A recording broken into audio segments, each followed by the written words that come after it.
କହିଲେ ଧର୍ମ କ୍ଷେତ୍ରେ କୁରୁକ୍ଷେତ୍ରେ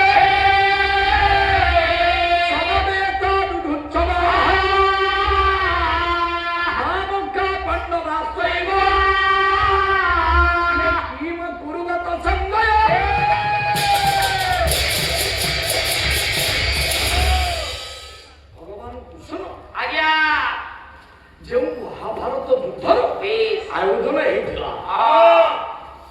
ଆପଣ ଜାଣିଛନ୍ତି ସମସ୍ତେ ଯେତେବେଳେ ଯୁଦ୍ଧରତ୍ର ଇଏ ଯୁଦ୍ଧର ବିଷୟକୁ ସିଧାସଳଖ ଭାବରେ ତତ୍କ୍ଷଣାତ ଜାଣିବା ପାଇଁ ଚାହିଁଲେ ବ୍ୟାସ କହିଲେ ହଉ ମୋ ପାଖରେ ଏ କ୍ଷମତା ଅଛି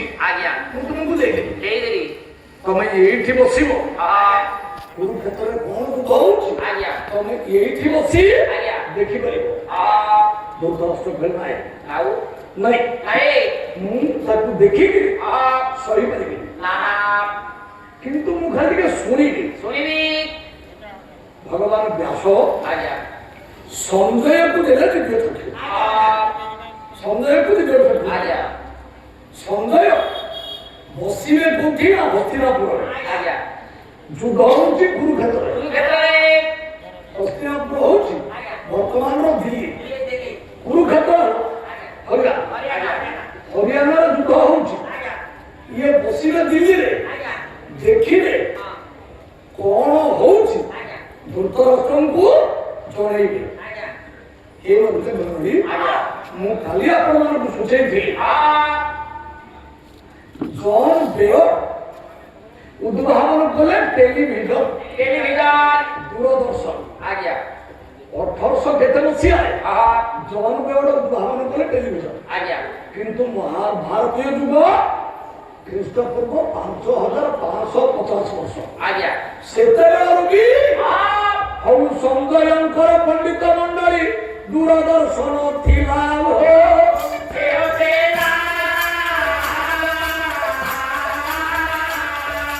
ସେତେବେଳେ ବି ସଞ୍ଜୟଙ୍କ ପାଖରେ ଦୂରଦର୍ଶନ ଥିଲା କଣ ହଉଛି କୁରୁକ୍ଷେତ୍ରରେ ଇଏ ହସ୍ତିନାପୁରରେ ବସି ଆଉ ଧୃତରାଷ୍ଟ୍ରଙ୍କୁ ଡାଇରେକ୍ଟରେ କରୁଥିଲେ ଭଲା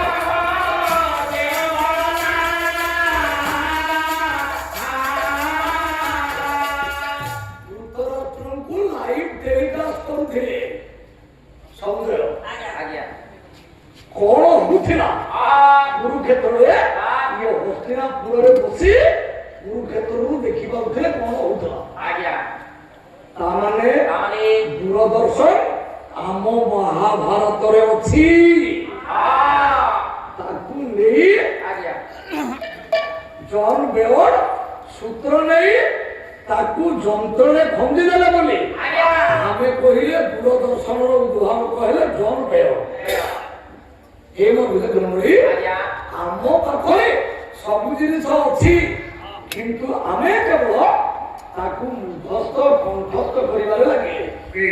କିନ୍ତୁ ତାର ଆପ୍ଲିକେସନ କିଛି କଲେ ନାହିଁ ଆପ୍ଲିକେସନ କଲେନି ତାର ପ୍ରୟୋଗ କଲେନି ସେଇଥିପାଇଁ ହଉ ପଣ୍ଡିତ ମଣ୍ଡଳୀ ଆମ ସଭ୍ୟତା କେତେ ତଳେ ରହିଅଛି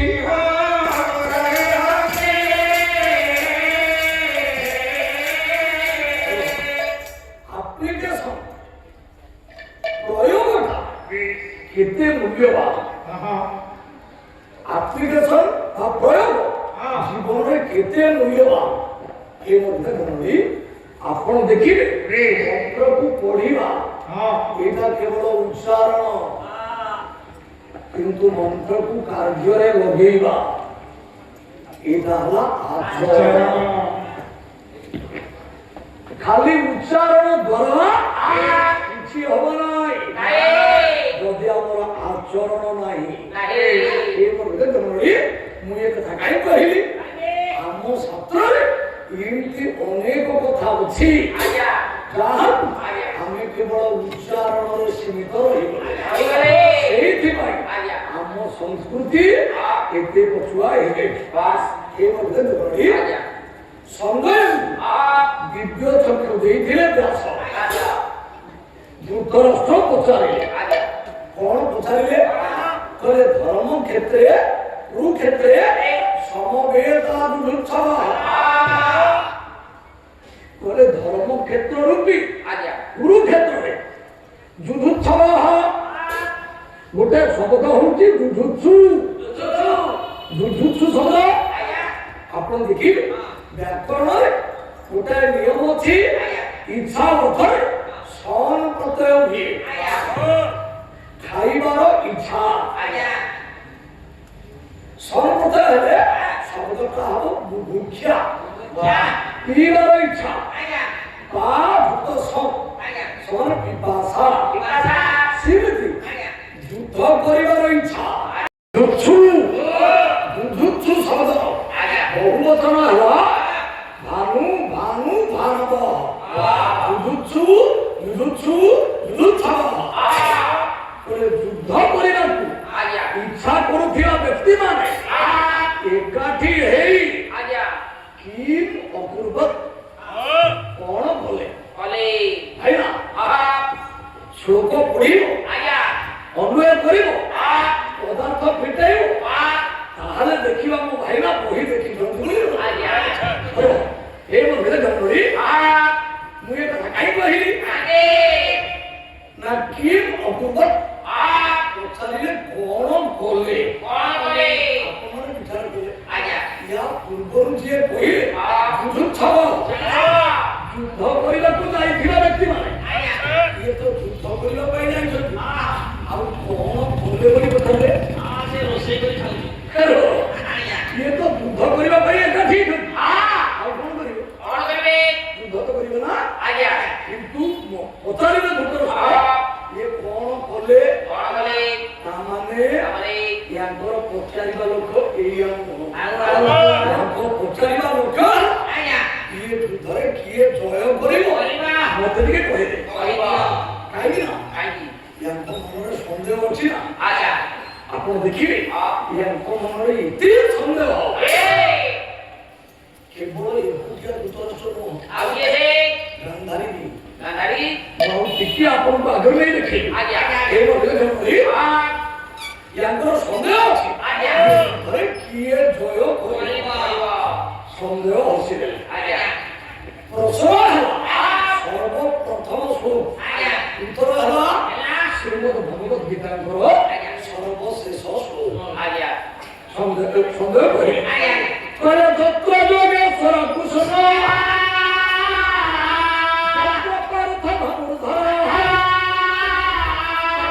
श्री विजय भूति नीतिमती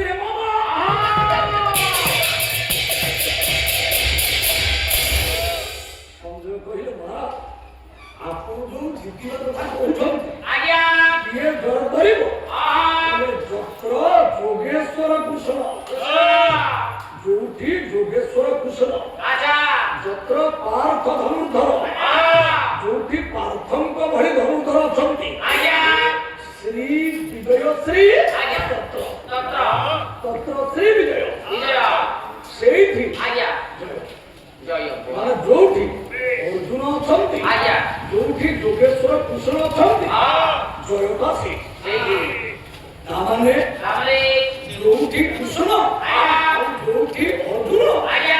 जयता से ए बोले जनवरी आपण देखिए प्रथम स्वरूप धर्म क्षेत्रे कुरुक्षेत्रे धर्म क्षेत्रे कुरुक्षेत्रे दुईटा की शब्द क्षेत्र शब्द समान अच्छे नियम अनुसार यदि आम क्षेत्र शब्द बाहर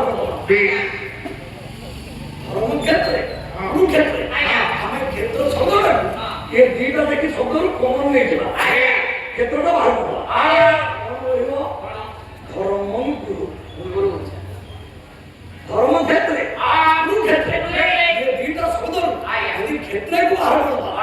रहिला प्रथम रहिला धर्म द्वितीय रहिला गुरु धर्म करो धर्माचरण करो को धर्म आपण देखिए शेष श्लोक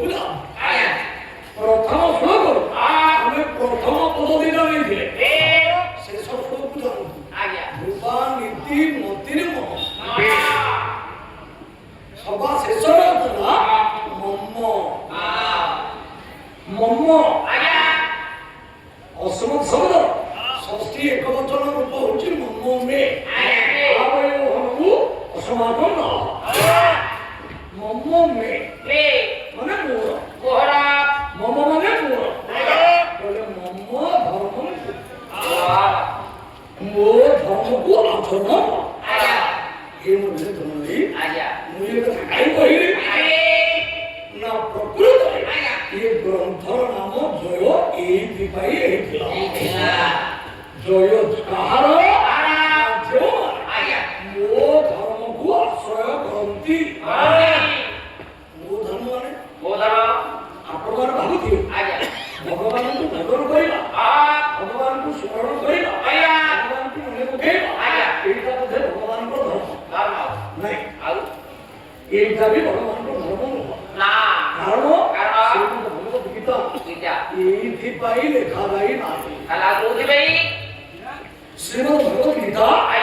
ପୁସ୍ତକ ନୁହନ୍ତି ଧର୍ମ ଗ୍ରନ୍ଥ ନୁହନ୍ତି ଏଇଟା ହଉଛି ମଣିଷ ଜୀବନ ଗୋଟେ ମାନୁଆଲ ମଣିଷ ଜୀବନ କେମିତି ଚଳିବ ମଣିଷ ତା କେମିତି ଜୀବିକା ନିର୍ବାହ କରିବ ତା ପାଇଁ ଏଇଟା ହଉଛି ବାଟ ଆପଣ ଯଦି ସେଇ ବାଟରୁ ଖସିଯିବେ ତାହେଲେ ଭୁଲ ହେଇଗଲା ସେଇଥିପାଇଁ ୟା ଭିତରେ ବାଟ ଦିଆଯାଇଛି ମୋର ଧର୍ମ କଣ ଏଇ କଥାକୁ ବୁଝେଇବା ପାଇଁ ଅର୍ଜୁନଙ୍କୁ ଭଗବାନ କୃଷ୍ଣ ଏତେ ବଡ ଗୀତା କହିଛନ୍ତି ଗୀତା କେବଳ ଆମରି ପାଇଁ ଆପଣ ଦେଖିଲେ ଭଗବାନ କୃଷ୍ଣ ଯେତେବେଳେ ଅର୍ଜୁନ ଶର ଛାଡ଼ିଦେଲେ କହିଲେ ମୁଁ ଯୁଦ୍ଧ କରିବି ନା କାହିଁକି ନା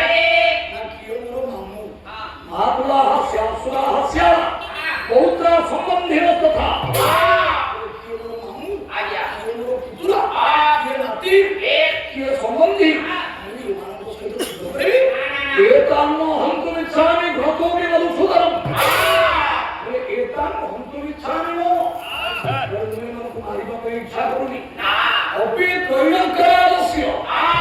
ଯଦି ଆପଣ ତିନି ଲୋକ କହିବେ କହିଦିଅନ୍ତି ମୁଁ ଏ କଥା କହିବାକୁ ଚାହୁଁନି ଏ ତ କିନ୍ନୁ ନାହିଁ କୃତେ ମତେ ଆପଣ କହୁଛନ୍ତି ଇଏ ଯୁଦ୍ଧରେ ଟିକେ ଛିଡ଼ା ହେଇଲା ତୁ ଯୁଦ୍ଧରେ ଜିତିଲେ ରାଜ୍ୟ ପାଇବୁ ମୁଁ ଏଇ ରାଜ୍ୟ କଣ ଯଦି ମତେ ତିନି ଲୋକର ଅଧିପତି ବି କରିଦିଅନ୍ତି ମୁଁ ଏମାନଙ୍କୁ ମାରିବି ଭଗବାନ କୃଷ୍ଣ ବସିଦେଲେ କହିଲେ ତୁ ଯାହାକୁ ଦେଖୁଛୁ ଯାହାକୁ ମାରିବୁ ବୋଲି କହୁଛୁ କେହି ବଞ୍ଚିଛନ୍ତି ଇଏ କେହି ବଞ୍ଚିଛନ୍ତି ଦେଖିଲ ଭଗବାନ କୃଷ୍ଣ ଯିଏ କହିଲେ ତସ୍ମାତ୍ମ ମୁଦିତ ଜିତ୍ୱା ଶତ୍ରୁର ଭୁଙ୍କ୍ୟ ରାଜ୍ୟ ସମୃଦ୍ଧ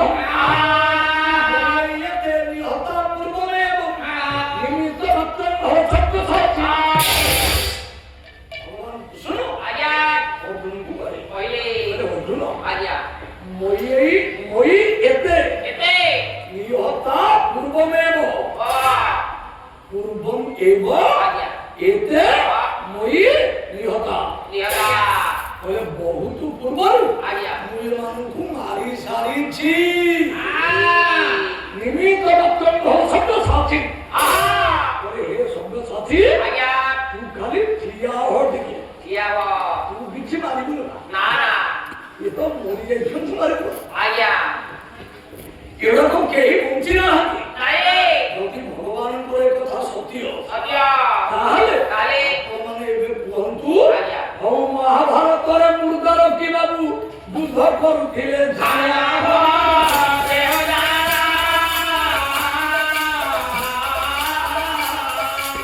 କେତେ ଭିତରେ ରହିଅଛି ଆମ ମହାଭାରତ ପୁରାଣ କହିଛି ଆମେ ଭିତରକୁ ଯିବା କିନ୍ତୁ ନୂଆ ବୁଦ୍ଧି ନେଇକି ଯିବା ଆମେ ଆଉ ସେଇ ପୁରୁଣା ବାଟରେ ଯିବା ଆମେ ତ ପୁରୁଣା ବାଟରେ ଗଲେ ଗତାନୁଗତିକ ବାଟରେ ଗଲେ କେବଳ ପଢିଲେ ଘୋଷିଲେ ମନେ ରଖିଲେ କିନ୍ତୁ ତାକୁ ତ ଆମେ କାର୍ଯ୍ୟକାରୀ କରିପାରିଲେ ଆପ୍ଲିକେସନ ହେଲାନି ଆଉ ସେଟା କ୍ରିୟା କଣ ହବ ଆମକୁ ଆପ୍ଲାଏ କରିବାକୁ ପଡିବ ଆପ୍ଲିକେସନ ଆପଣମାନେ ଦେଖିବେ algebra and application. Algebra এবং তার প্রয়োগ আমি বিদ্যা শিখিলে তাকে প্রয়োগ করিবা না যদি প্রয়োগাত্মক কৌশল আমার ঘরে নাই খালি বিদ্যা পড়িলে কোন লাভ হব আপনি দেখুন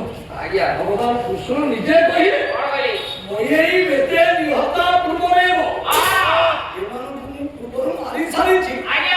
ତାହେଲେ କଣ ଛିଡ଼ା ହେଇଛନ୍ତି ମୁର୍ଦ୍ଦାର ଗୁଡ଼ାକ ଯାହା ସହିତ କରିବେ ସେଠି ମୁର୍ଦ୍ଦାର ନୁହଁ ଭଗବାନ କୃଷ୍ଣ କଣ କହିଲେ ମୁଁ ୟାକୁ ପୂର୍ବରୁ ମାରି ସାରିଛି ଏ ବର୍ଷ ଜନ୍ମଟି ଇଏ ସବୁ ଠିକ ଭଗବାନ କୃଷ୍ଣ ଠିକ ଅର୍ଜୁନ ବି ଠିକ ଭଗବାନ କୃଷ୍ଣ କହିଲେ ମୁଁ କାହାକୁ ମାରିଛି ତୁ ଯୋଉ କହୁଛୁ ମାତୁଳାହ ଶ୍ୱଶୁରାହସ୍ୟ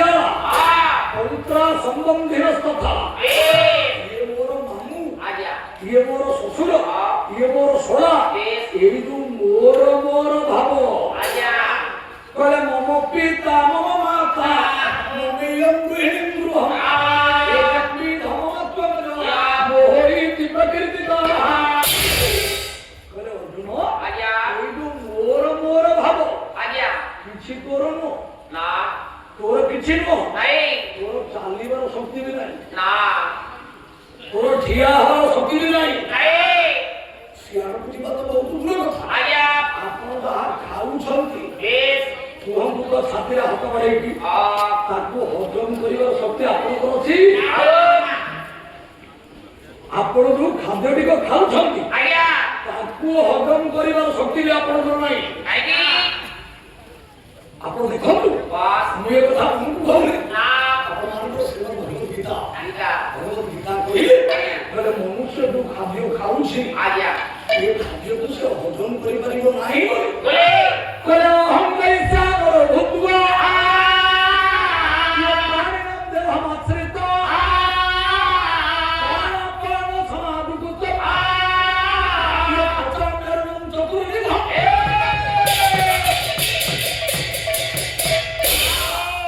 ମନୁଷ୍ୟ ଯାହା ଖାଉଛି ତାକୁ ହଜମ କରିବାର ଶକ୍ତି ତାର ନାହିଁ ବୋଲି ମୁଁ ପ୍ରାଣୀମାନଙ୍କ ଦେହରେ ଅଛି କେମିତି ଅଛି ଅହଂ ବୈଶ୍ୟାନର ଭୂତ୍ୱା ମୁଁ ଅଗ୍ନି ରୂପରେ ପ୍ରାଣୀମାନଙ୍କ ଭିତରେ ଅଛି କଣ କରିବା ପାଇଁ ନା ପଚାମି ଅନ୍ନଂ ଚତୁର୍ବିଧଂ ଚତୁର୍ବିଧ ଅନ୍ନ ଅହଂ ପଚାମି ଏ ଚାରି ପ୍ରକାର ଅନ୍ନକୁ ମଣିଷ ଖାଉଥିଲା ସବ୍ୟ ଶୋଷ୍ୟ ଲେହ ପେୟ ଏ ଚାରି ପ୍ରକାର ଖାଦ୍ୟକୁ ଖାଉଥିବା ମଣିଷ ଭିତରେ ଅଗ୍ନି ରୂପରେ ରହି ୟାକୁ ସବୁ ହଜମ କରୁଛି ଯଦି ଏଇ ଜ୍ଞାନ ଆମ ଭିତରେ ଥାନ୍ତା ଆଉ ଖଣ୍ଡ ଖଣ୍ଡ କଣ ଚିଲି ଚିକେନ ଗିଳିରେ ଉଠାନ୍ତେ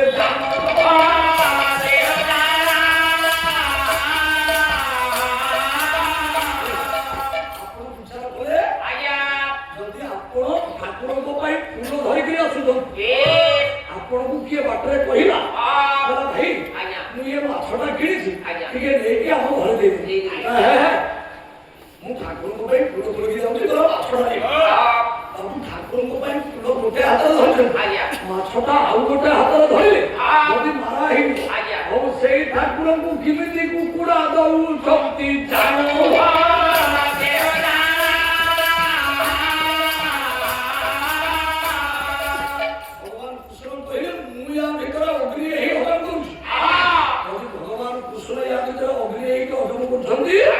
ଆମେ ଭଗବାନ କୃଷ୍ଣଙ୍କୁ ଚିକେନ ପାଖରେ ପକେଇ ଦବାର ତ ଆମକୁ ଟିକେ ବି ବେଧା ହଉନି ମନରେ ମାଂସ ଖାଇବାକୁ ମନରେ ବିଧା ହଉନି ତାକୁ ଦେଇଦଉଛେ ଆଉ ଏଠି ଫୁଲ ଡେର ଲାଗିଲା କଣ ଏଇ ମନରେ ମନରେ ମୁଁ ଏ କଥା କାହିଁ କହିଲି ମାନବ ଜୀବନକୁ ଶୃଙ୍ଖଳିତ କରିବା ପାଇଁ ନିୟମ ଶୃଙ୍ଖଳା କରାଯାଇଥିଲା ଆଉ ପଣ୍ଡିତ ମଣ୍ଡଳୀ ତାହାରି ନାମ ଭଗବତ ଗୀତା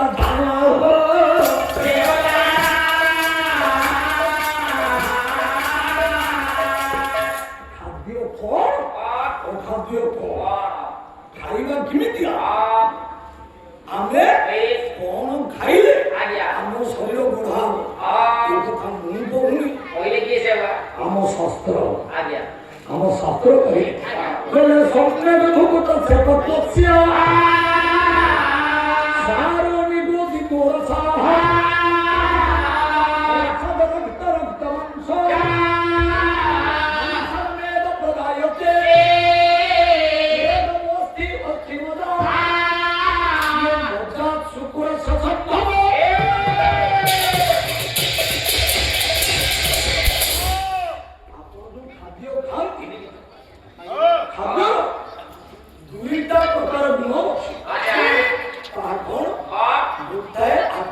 ଶରୀର ଗଠନ କରିବ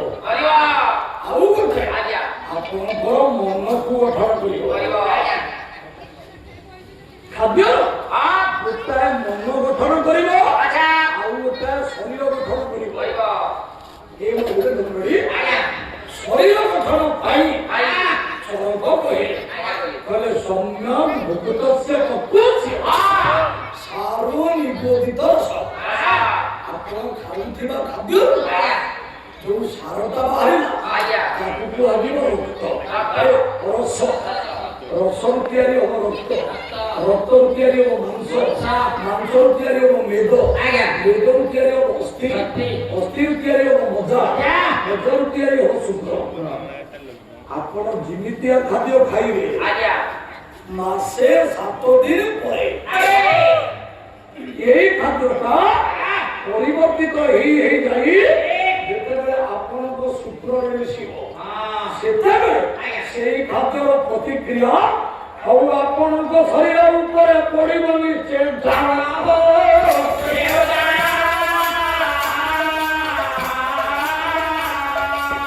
মনে নথিলে সে যেতবে আপনার কোণ করে ভক্ষণ মনে নথিব মাসে 7 দিন তলে মু কোন খাইଥିଲି কিন্তু তার প্রতিক্রিয়া ଏବେ ବି ଆପଣଙ୍କ ଶରୀର ଭିତରେ ଅଛି ବାହାରିବ এই মধ্যে ধরে ମୁଁ ଏ କଥା କାହିଁ କହିଲି ଏଇଟା ଶରୀର ଗଠନ ପାଇଁ ମାନସିକତା ଆପଣଙ୍କ ମନ ଗଠନ ଖାଦ୍ୟ ଖାଦ୍ୟରୁ ଆପଣଙ୍କ ଖାଦ୍ୟରୁ ମନ ଗଠନ ସେଇ ଖାଦ୍ୟ ଗୋଟେ ଛୋଟିଆ ଉଦାହରଣ ଆପଣମାନଙ୍କୁ ସେଇ ଖାଦ୍ୟ ଆପଣ ହୋଟେଲରେ ଖାଇଲା ବେଳେ ଆପଣଙ୍କ ମନ ଯେମିତିଆ ଲାଗୁଛି ସେଇ ଖାଦ୍ୟକୁ ଆପଣ ମନ୍ଦିର ଭିତରେ ବସି ଖାଇବେ କାହିଁକି ନା ମନ୍ଦିର ଭିତରେ ଯୋଉ ଖାଦ୍ୟ ତିଆରି କରାଯାଇଛି ତାକୁ ତିଆରି କରିବା ଭଲ ଅନ୍ତଃକରଣ ଶୁଦ୍ଧ ହେଇ ମୁଁ ଠାକୁରଙ୍କ ପାଇଁ ଭୋଗ ଲାଗିବ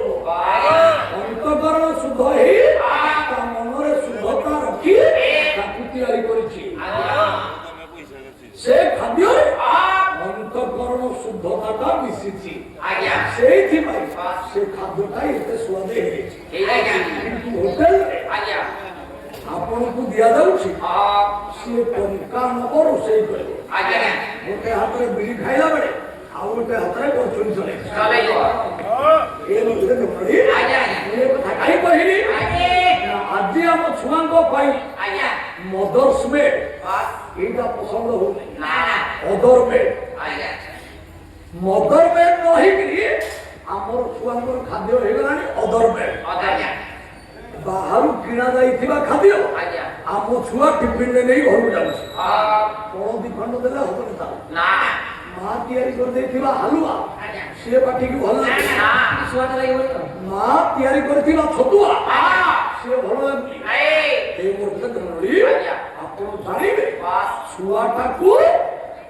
ଛୁଆର ମନକୁ ଜାଣିବା ଭଳି କ୍ଷମତା ମା ବ୍ୟତିରେକ ଜଗତରେ ଆଉ କାହାର ନାହିଁ ଆପଣ ପରୀକ୍ଷା କରି ଦେଖନ୍ତୁ ଆପଣ ଖାଇ ବସିଥିବେ ମା ଆପଣଙ୍କ ପାଖରେ ଠିଆ ହେଇଥିବ ଆପଣ ଗୋଟେ ଗୁଣ୍ଡା ଖାଇସାରିଲା ବେଳକୁ ମା ଗୁଣ ଜାଗାଟା ଆମକୁ ଟିକେ କହିଦବ ଆପଣଙ୍କର ମୁହଁର ବିକାରକୁ ଦେଖି ମା ଜାଣିଯିବ ଖାଦ୍ୟରେ କଣ କମ ଅଛି ଲୁଣ ଜାଗାଟା ଆଗକୁ ବଢେଇବ ମା ଭଳି কে বলতে পারে জান अपमान करो मधुसूदन कहे बोले महाबली जब ये नाती की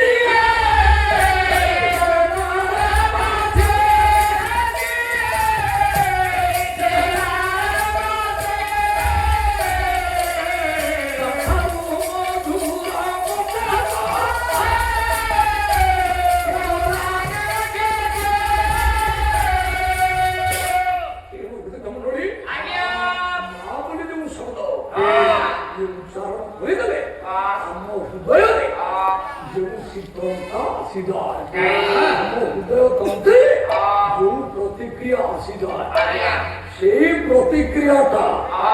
মা খাদ্য তৈরি কলা বেড়ে সেই প্রতিক্রিয়াটা মা তৈরি খাদ্যরে মিশিকি যাইছি ইয়ে ବାହାରୁ ମିଳୁଥିବା ଜଙ୍କ ଫୁଡରେ ନାହିଁ ଯୋଉଟା ଆମର ମନକୁ ତିଆରି କରିବ ସେ ମଧ୍ୟ କଣ କରି ମୁଁ ଏ କଥା କାହିଁ କହିଲି ନା ଖାଦ୍ୟରୁ ତିଆରି ହୁଏ ଶରୀର ଏବଂ ଖାଦ୍ୟର ଗୋଟେ ପାର୍ଟ ହୁଏ ମନ ସେ ମଧ୍ୟ କଣ କରି ଆମେ ଯୋଉ ଖାଦ୍ୟ ଖାଉଛେ ସେଇ ଖାଦ୍ୟରୁ ଆମ ଶରୀର ତିଆରି ହବ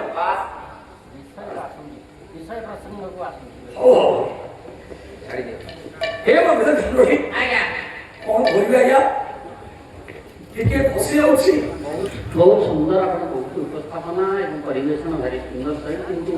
असल हूँ लंबा विषय कृष्ण अर्जुन संभाल एटा तो मो विषय एटा संभाल आउ मोर विषयटा थिला भीमार्जुन धर्मगंध हे बबित धमली ମୁଁ ତାରି ଉପରେ ଚାଲିଛି ଖାଲି ଜୟ ଗ୍ରନ୍ଥଟା କହିବା ପାଇଁ ଟିକେ ଖସି ଗଲି ଇଏ ଖସୁ ଖସୁ ତଳକୁ ପଳେଇ ଯାଉଛି ମୋତେ ଟିକେ କ୍ଷମା କରିବେ ମୁଁ ଆଉ କଣ କହିବି ଖସି ଯାଉଛି ଏ ବବିତ ମଣ୍ଡଳୀ ମୁଁ ଏ କଥା କାହିଁ କହିଲି ନା ପ୍ରକୃତରେ ଇଏ ଗ୍ରନ୍ଥରେ ସତ୍ୟ ଧର୍ମ ନ୍ୟାୟର ଜୟଗାନ କରାଯାଇଛି ଦେଖିବି ଓଡ଼ିଆ ମାଟିର ଜଣେ ପିଲା ଓଡ଼ିଆ ମାଟିର गोटाए छुआ आपण देखिबे यार उत्तर संस्कृत महाभारत रे नाही जो दे अच्छा गांधारी को पाद तळे जाई दुर्योधन बसी पडिला अच्छा बोला मां मुझे आशीर्वाद दे मैं ये युद्धरे जय लाभ करी आसे अच्छा ये मुझे जमरी गांधारी कोन उत्तर देला बोले सते को पुत्र जननी भाषाई कोमल मधुर गिरा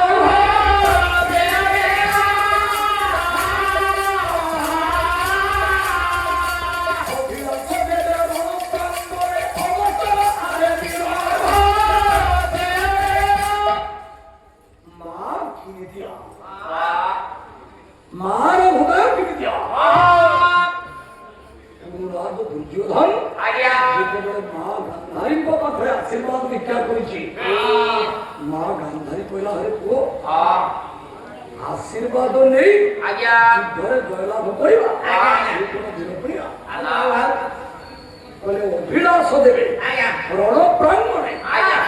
तम आरे वीर যদি জয়লাভ করিবার ইচ্ছা তাহলে রণপ্রাঙ্গণে অবতীর্ণ হো যুদ্ধକୁ যাও তাহলে ତୁମ ବୀରତ୍ୱରେ ତୁମେ ଜୟଲାଭ କର ଆଉ ଆଶୀର୍ବାଦ ନେଇ ଜୟଲାଭ କରିବା ଏ ମଧ୍ୟରେ ଜଣେ କାଳନ୍ଦୀ ଚରଣ ପାଣିଗ୍ରାହୀ ଓଡ଼ିଶାର ପୂର୍ବତନ ମୁଖ୍ୟମନ୍ତ୍ରୀ ନନ୍ଦିନୀ ଶତପଥୀଙ୍କର କାଳନ୍ଦୀ ଚରଣ ପାଣିଗ୍ରାହୀ ବିଷୟର ନାଁ ହେଉଛି गांधारीर आशीर्वाद ओला होतिला गांधारीर आशीर्वाद गांधारी कहिला मला भरे যদি आशीर्वाद चालूछु आज्ञा मो आशीर्वाद लौछि ए बबित धमली गांधारी काहाको आशीर्वाद देला आपण देखिले आज्ञा पदे कथारु आर्य सनातन धर्म रे आज्ञा ओडिया साहित्य रे भाषार प्रयोग किया गांधारी कोन कहिला बोले पूर्वमणि घेना पूर्वमणि घेना आसे सपोहरा आसे नमहरा जननी रावरा भैया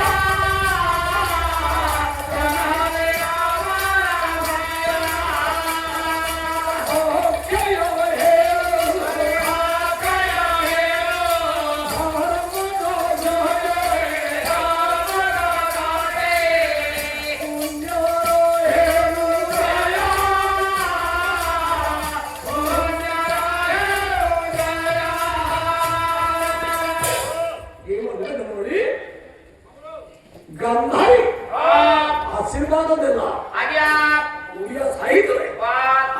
हेमा खाली शब्द विन्यास समझिए उठो गांधारी कहाँ को आशीर्वाद देवा आज्ञा आज्ञा मोर विषय थिला भीमार्जुन गर्भवर जन्म भाईनांकर विषय थिला कृष्णार्जुन सभा सेटा ब्रह्मवशत ये द्वितीय पालिका आगे लगी जाइଥିଲା ओ एवं विधि आज्ञा आशीर्वाद होला गांधारी काको आशीर्वाद होला काको दुर्योधन को आशीर्वाद देना ही ना सही तो आज्ञा सबको चापुरी के देखो कौन कहले गुरु मणि घेन आशीष तोहर जननी वाह पुरोटा যদি রাজা भी হই যায় আজ্ঞা রাজা বলে দেখিও মা পাগল সে বোনা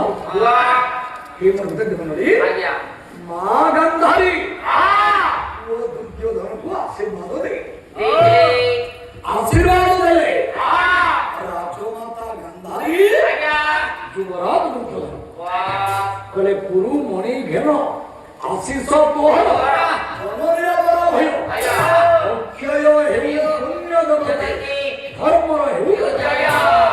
कामने गांधारी भी पुओ को आशीर्वाद कले धर्मर जय सेथि पाई आज्ञा ये ग्रंथर नाम थिला जय जेतबे ये ग्रंथटा आज्ञा पृथ्वी रे प्रचारित हे गला सेतबे आज्ञा प्रचारित हे गला जय तू पंचम वेद कहले जय ग्रंथटा होची पंचम वेद देवता माने चिंता करे आज्ञा कहले ये प्रकृत रे वेदर कोन गुमाया भीतर अछि ना नाही खाली वेद बोली कहतो आज्ञा आपण मानको शुद्र बोली सारा आज्ञा कहले ये तुलना करिबा पाई गोटे तोरा जुआडी गोटे लिखिति आज्ञा लिखिति रो गोटे पाखर रखिले चारि वेद आज्ञा आ गोटे पाखर रखिले जय ग्रंथ शुद्रमुनि सारा आज्ञा कहले चारि वेद संगे पंडित तुड़ी बसी पारो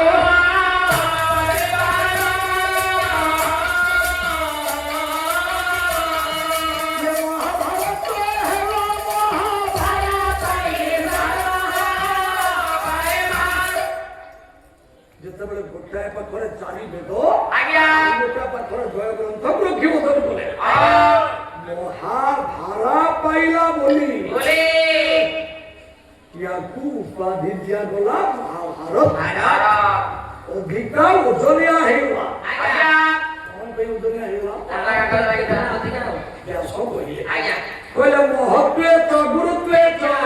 ये ध्येयमान लोकोधिक महत्व भारवत्व च महाभारत उच्यते बोले महत्व आज्ञा गुरुत्व संदरे ऊपर संदरे जे वेद ठारू अधिकाय आज्ञा ताकू उपाधि दिया गला आज्ञा महाभारत ये मोर गमडी आज्ञा सेठी भाई हमने प्रत्येक यारो उपाधि नाटक जानी छे आज्ञा কিন্তু यार প্রকৃত নাম কি জানি না यार উপাধি হচ্ছে মহাভারত কিন্তু এই গ্রন্থর প্রকৃত নাম হচ্ছে জয় জয় এই মধ্যে দেখুনলি আজ্ঞা সেই মহাভারত যুগর কথা মহাভারত সমর সরি যাইছে ধর্মরা দুলিতে আজ্ঞা বিজয় লাভ করে সারিবা পরে চারি ভাইଙ୍କୁ বাঘକୁ ডাকিলে বলে ভীম আজ্ঞা ভাই অর্জুন বাস নকুল ভাই সহদেব ভাই আদি হস্তিনাপুর সিংহাসন ଆମ ହାତ ମୁଠାରେ ଆଜ୍ଞା କହିପାରିବ ଇଏ ସିଂହାସନ ଆମକୁ କିଏ ଦେଲା କିଏ ସେ ଦେଲା ଏ ମଧ୍ୟରେ ଗମନଳି ଆଜ୍ଞା ସର୍ବପ୍ରଥମେ ଠିଆ ହେଲେ କିଏ ସେ ତୃତୀୟ ପାଣ୍ଡବ ଅର୍ଜୁନ ଭାଇ ଇଏ ସିଂହାସନ ମୋରି ପାଇଁ ডাকিলে তৃতীয় পাণ্ডব অর্জুন আজ্ঞা কলে জন্মাবি নন্দন জানাবি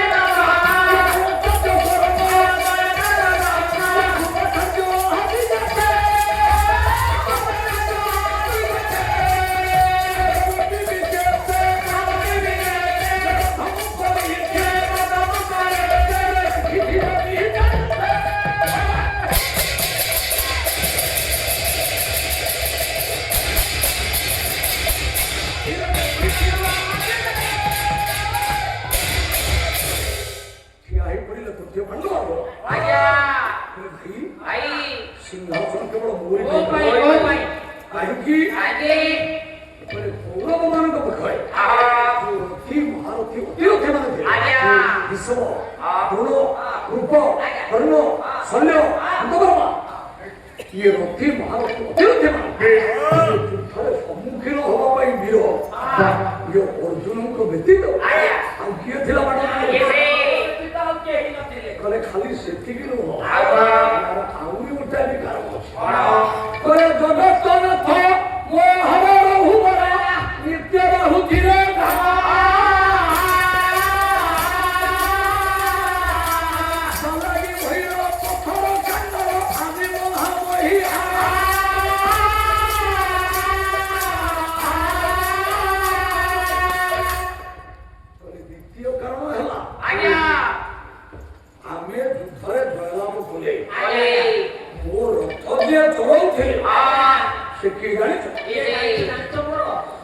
ଭଗବାନ କୃଷ୍ଣ ତାଙ୍କର ମୋର ସମ୍ପର୍କ ହେଲା ଶାଳକ ଆଉ ସେଇ କାରଣରୁ ସିଏ ମୋ ଯୁଦ୍ଧ ରଥ ଚଳଉଥିଲେ ଆମେ ଯୁଦ୍ଧରେ ଜୟଲାଭ କଲେ ଯେତେବେଳେ ଏତିକି ଶୁଣିଦେଲେ ଠିଆ ହେଇ ପଡ଼ିଲେ ସହଦେବ କହିଲେ ଭାଇ ସିଂହାସନ ଅର୍ଜୁନ ଭାଇଙ୍କ ପାଇଁ ମିଳିଛି ସିଂହାସନ ତାଙ୍କ ପାଇଁ ମିଳିଛି ଜାଣି ସହଦେବ ବୋଲେ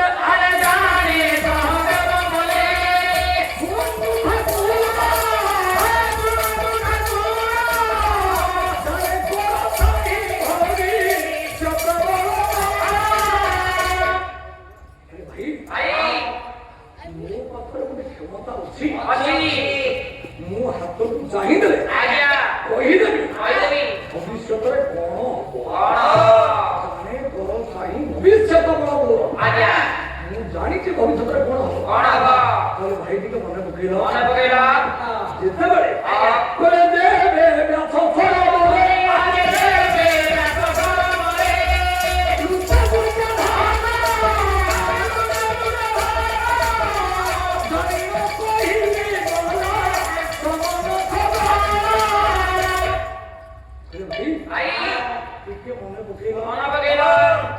শত্রু পক্ষর সমস্ত যোদ্ধা পরাজিত হয়ে গলা পরে भी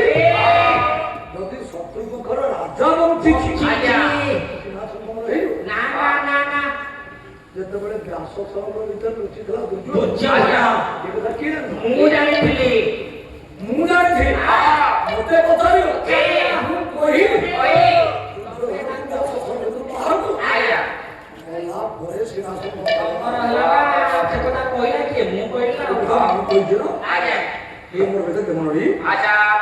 ଧର୍ମରାଜ ଯୁଧିଷ୍ଠିରଙ୍କର ମନ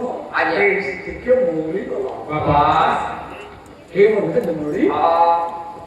ଯୋଉ ଭାଇ ଅର୍ଜୁନ ଯୋଉ ଭାଇ ଭୀମ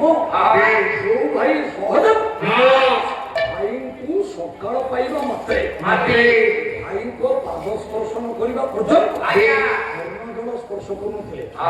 ସେଇମାନେ ଆଜି କହୁଛନ୍ତି ସିଂହାସନରେ ଅଧିକାର ଆମର ଭଗବାନ ଏ ଧର୍ମରାଜ ଯୁଧିଷ୍ଠିର ଡାକିଲେ କହିଲେ ଭାଇ ସିଂହାସନ ତୁମ କାହାରି ପାଇଁ ମିଳିବ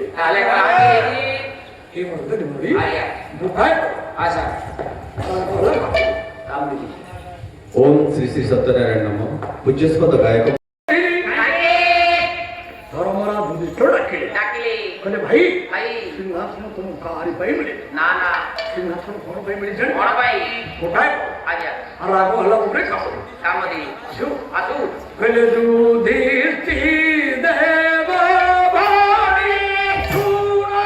गांधी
ମନ୍ତ୍ରୀ ଡାକିଲେ କହିଲେ ଭାଇ ସିଂହାସନ ତୁମ କାହାରି ପାଇଁ ମିଳେ କବିବର ରାଧାଚନ୍ଦ୍ର ଭାଷାରେ କହିଲେ ଧର୍ମ ଏକାଛି ନା ମହତ ପଣିଆ ଆଉ ସବୁ କଥା ପଢ଼େଇ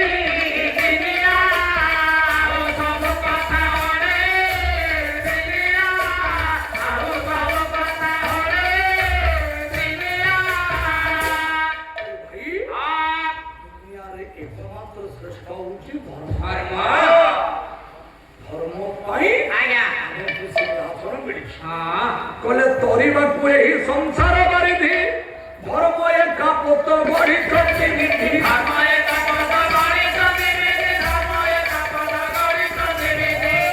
সংসার সাগরকু পার হওয়া পাই মাত্র গোটাଏ পୋତ ଗୋଟିଏ ମାତ୍ର ନୌକା ସେ ନୌକାଟି କଣ ନା ଧର୍ମ ଧର୍ମ ନୌକାରେ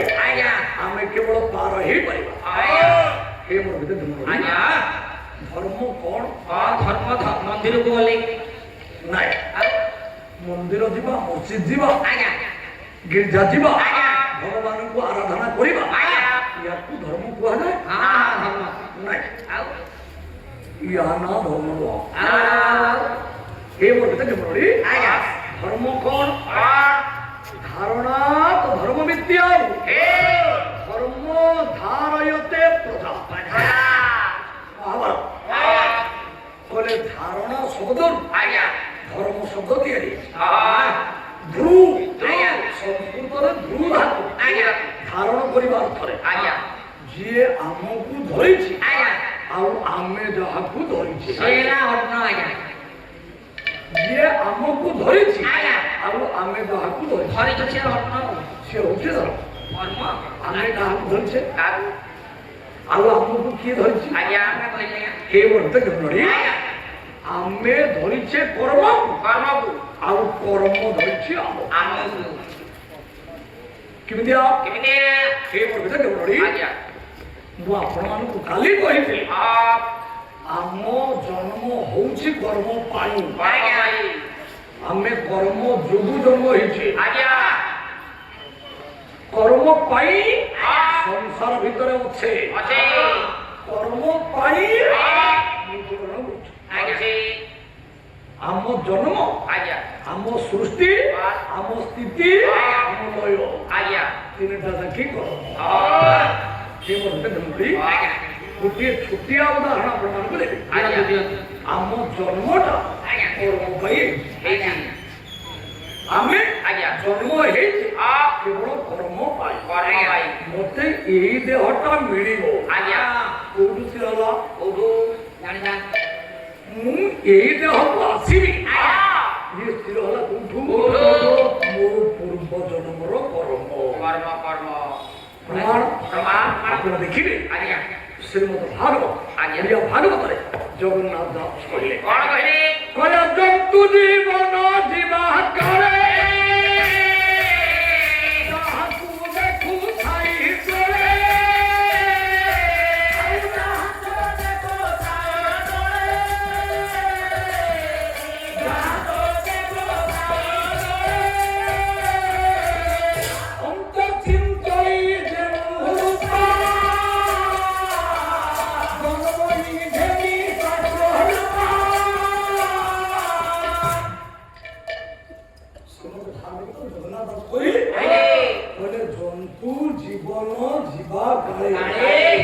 ଯାହାକୁ ଦେଖୁଥାଇ ଗୋରେ ଅନ୍ତେ ଚିନ୍ତଇ ଯେଉଁ ଜନ୍ମଇ ଭେନିତା ସ୍ୱରୂପ ପ୍ରାଣୀ ଶେଷ ସମୟରେ ଯାହାକୁ ଦେଖି ପ୍ରାଣ ତ୍ୟାଗ କରେ କଣକୁ ଦେଖି ପ୍ରାଣ ତ୍ୟାଗ କରେ ଜନ୍ତୁଟା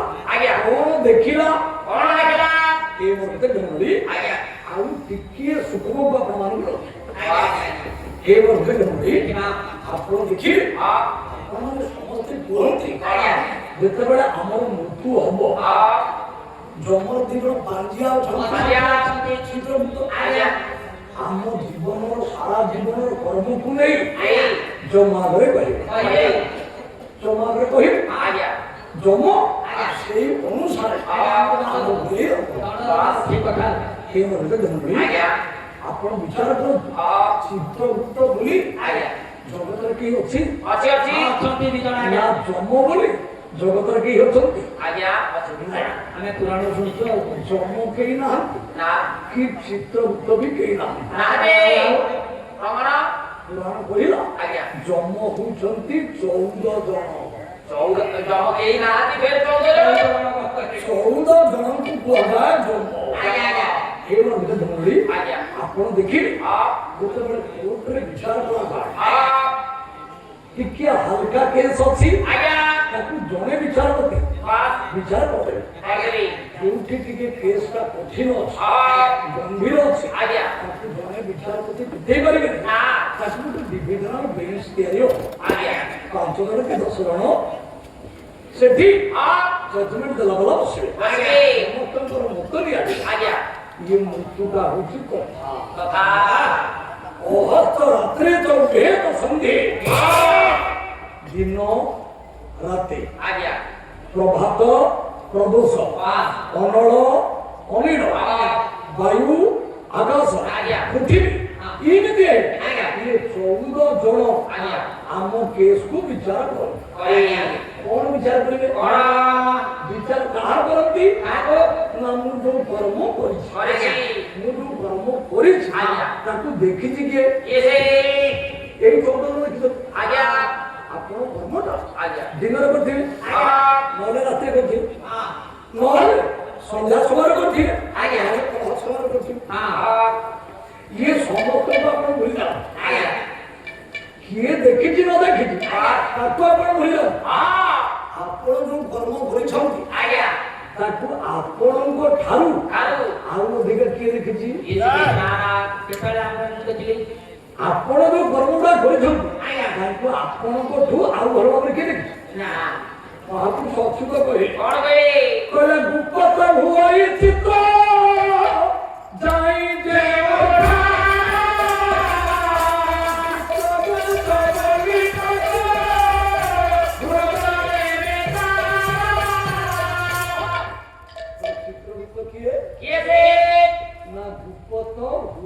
चित्र जाई देउठा चित्र गुड़ाक जो गुप्त होगी अच्छी चित्र नाई आपण जीवन सारा जो कर्म करिछंती आउ किए देखु कि न देखु आपणक आखि देखिछि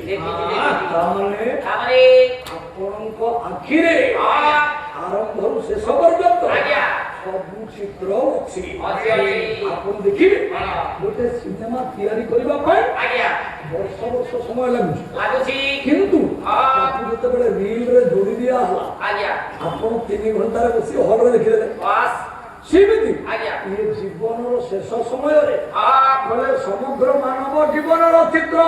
पलके देखाय पावने बितेता पलके देखाय पावने बितेता पलके देखाय पावने बितेता जीवन रो शेष मुहूर्त रे आपनको आखिया करो आपनको सारा जीवन रो कर्म गुटी गुटी गुटी गुटी बसी उठियो ये चाली चाली चाली चले जो चित्र रे आपनको आखि लाखिरो कलवंते चिंताई जे रूप जन्मई घेने तथारूपा जन्मई घेने तथारूपा जन्मई घेने तथारूपा चित्र चालिबा बेले जो चित्र रे आपनको आखिटा लाखियो आउ चालिबोनी सेही चित्र जो चित्र थिला जन्मई घेनी ता स्वरूप आपनकर परवर्ती जन्म होची सेया ता माने आपनकु एई देहटा मिलिबो एति पई दाई किए कोले कर्मये हार मूल विजा दुखिवम करे उठे तेरा रुगया करे उठे तेरा दुखिवा करे उठे तेरा आपनको कर्म आपनको परवर्ती देह को स्थिर कला अरे मौला